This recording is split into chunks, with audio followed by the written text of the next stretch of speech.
All right, here we go, guys. It's Tuesday, June 14. It's 4:20 a.m. pointing east. You see the sun barely starting to show over the horizon. Cloudy, little windy day.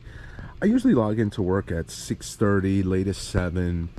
I woke up at 3 today, looked at the tides, saw that the low tide at Plum Gut about 9 miles from here was at 4:30. And it's going to be hard to see right now, but I've got bunker spoons on. And with the low tide this close, to me right now, it's happening right now, actually. About 20 minutes to shoot out there in the dark.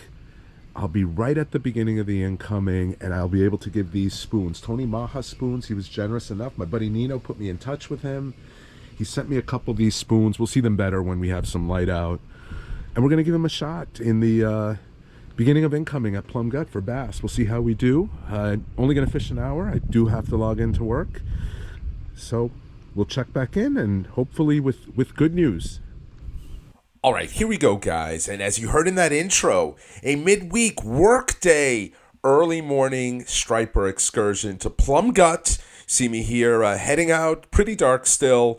One of my customers, or two of my customers, Jimmy and George, they've been in a few of the videos. We saw them at another rip way west of here, catching big stripers on these Flutter spoons. I asked them about it. They told me about it. Spoke to Nino, mentioned, do you guys ever use those in Jersey? He goes, not only do we use them, but we know, like, the spoon guy, Tony Maha. Didn't think anything of it. Next thing you know, Tony calls me, sends me a bunch of these. I gave some to Skinner. And wait for Skinner's video on Monday. I mean, it is going to blow your mind. I was not on that trip, but on this date, you'll see the fish I caught here. On this date, I went at slack. You'll hear me strategizing why I think these might work at slack. Rick and Skinner went out during the full peak incoming, and Skinner absolutely destroyed them on the spoon. Big fish, and he had a control test, right? He had the other guys on the boat. Let's see what happens now on my trip, though. Hope you enjoy this video. As always, if you do like these videos, hit that like button. And if you're not already a subscriber and you like content like this, please consider subscribing. All right, we just got here, 4:45, 15 minutes in. These are what the spoons look like, a yellow one, a white one, 9 inches long, about 5 ounces. And we're just gonna flutter them. They're Flutter spoons. See, I got the nav lights on. I got the whole place to myself.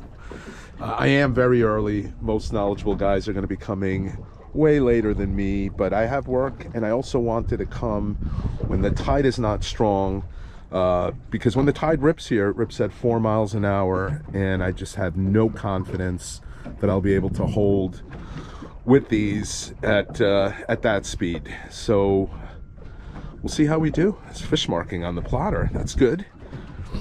I see 100 feet. It's hard to see, but there are fish down there, so let's see what happens. Let's start with the yellow.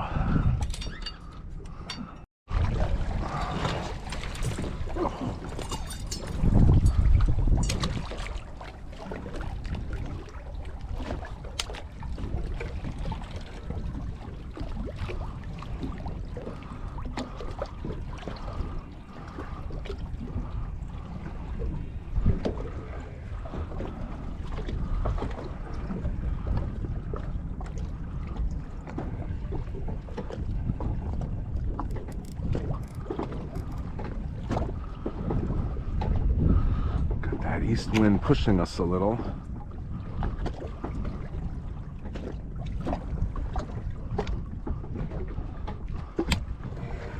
Tony said follow it down. Give it a little slack on the way down. No, don't give it slack on the way down, pardon me. Don't give it slack. I would have thought slack, but he said no. We'll see how that works. He goes, you want to set as soon as you feel a hit. There are things marking. How fast are we moving? 0.91. Well, this is the speed I wanted. I am feeling bottom.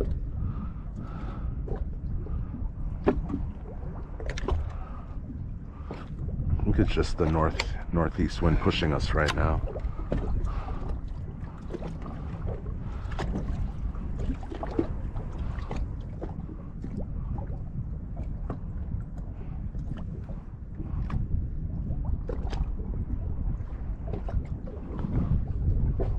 lot of things marking.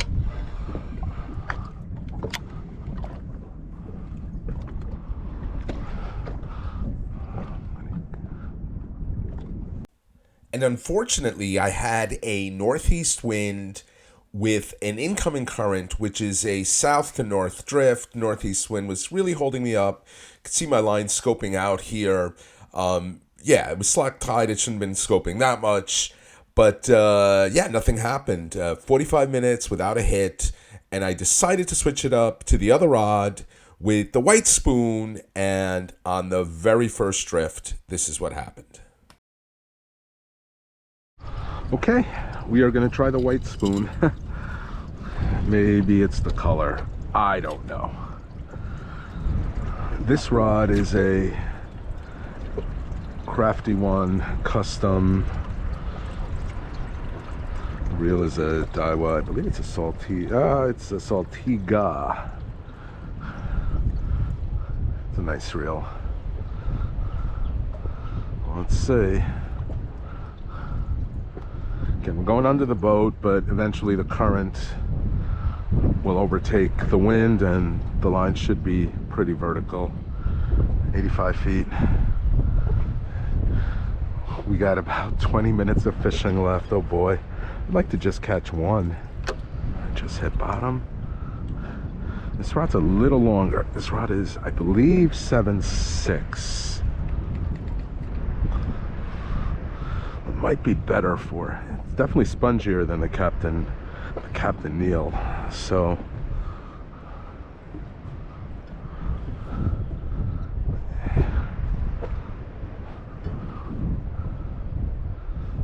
I should have just dropped on top of those birds.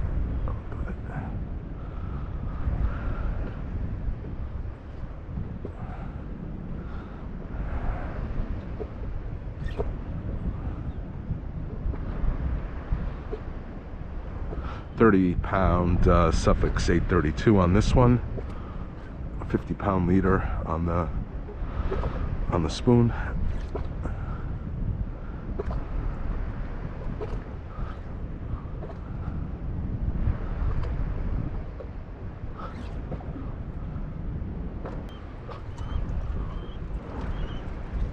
Oh, there we go. I'm on. All right. Oh, it's got some weight. Oh shoot. Oh man.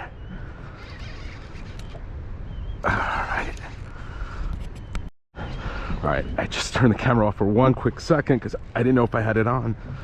Oh man, this feels like a bluefish, but we'll see. Hey, just glad to get one. And it does show that these spoons will work, where 1.4 drift, normally a bucktail is, it's not quite fast enough. See what we got here. It definitely feels bluish, but I've been wrong so many times on these. Oh man, whatever it is, it's got some girth.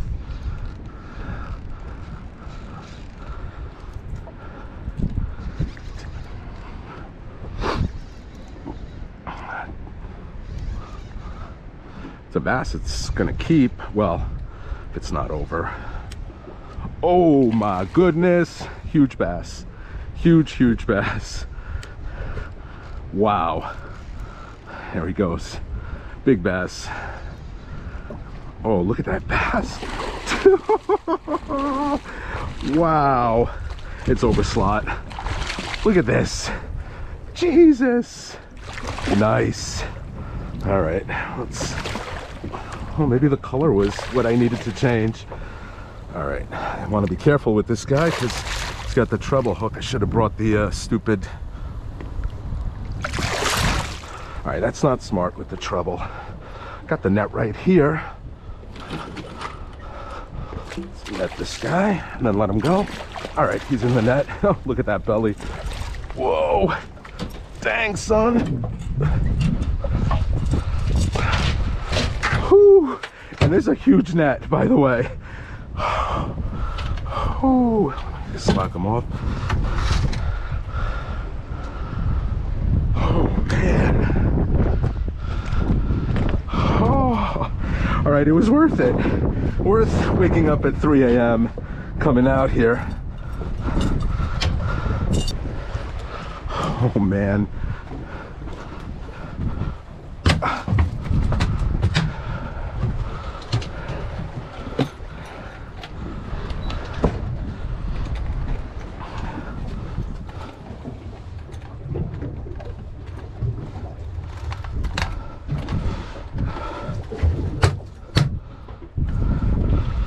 Gotta wait.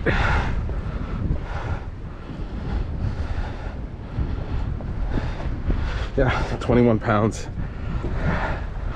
Not too shabby. All right, buddy. Oh.